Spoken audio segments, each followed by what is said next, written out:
So I'm not going to be able to break this guy down every single time. My goal is to get there.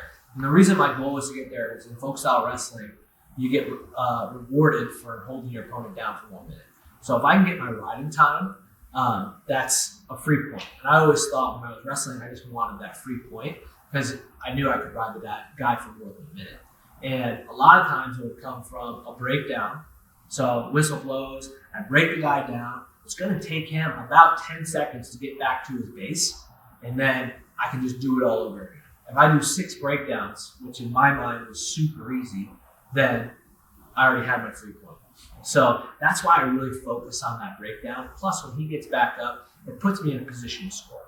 Now, as I teach this technique, I'm probably not going to do the breakdown every single time, but just know that I do want to do that breakdown if I am wrestling the match. And if you need a lot of practice, you might have to do it every single time that you're practicing this technique. But just know that that's the front end, and then we'll get into the meat of actually scoring.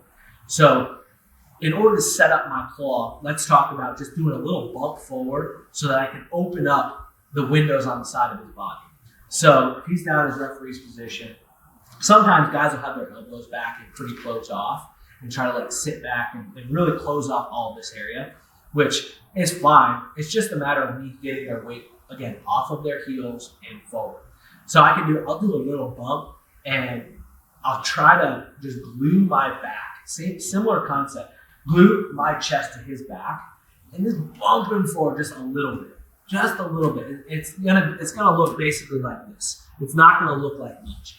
But the reason I do that is I want to create more of a window on the side of his body for me to drop my shoulder in so I can set my claw. So once I'm here, and let's say I've already broken him down, I already have my minute of riding time, I'm just going to try to bump him forward because I want to turn him down. So I line up, fingers down. I'm just going to go thigh pride, and then instead of going spiral ride, I'm going to go inside chop, bump forward. Okay, so instead of trying to go full spiral ride where he could go change over, I'm just going to bump him outside. So I'm going to go thigh pride, bump outside. Okay, I just try to get that on the forward. Some people will they'll grab on the outside, so whistle blow, but grab the outside and just move that hand forward. Another very good option. But really the bump comes from my legs. So I'm here, the bump comes from this back knee. So if you turn this way, he's set up, the bump comes from that back knee. Now, I'm just looking for a little bit of a window. You can see how his hips are more at 90 degrees, whereas he's sat back, he's more at 30 or 45. So I'm just trying to get him a little bit forward so that I can have this thigh pride blocked here. And there's a few reasons for it, we'll get into it. But if I can bump him forward, it allows me to start setting my claw up or setting my half up in a really easy way. So bump that guy forward, use your legs, just get this window open a little bit so that we can start attacking.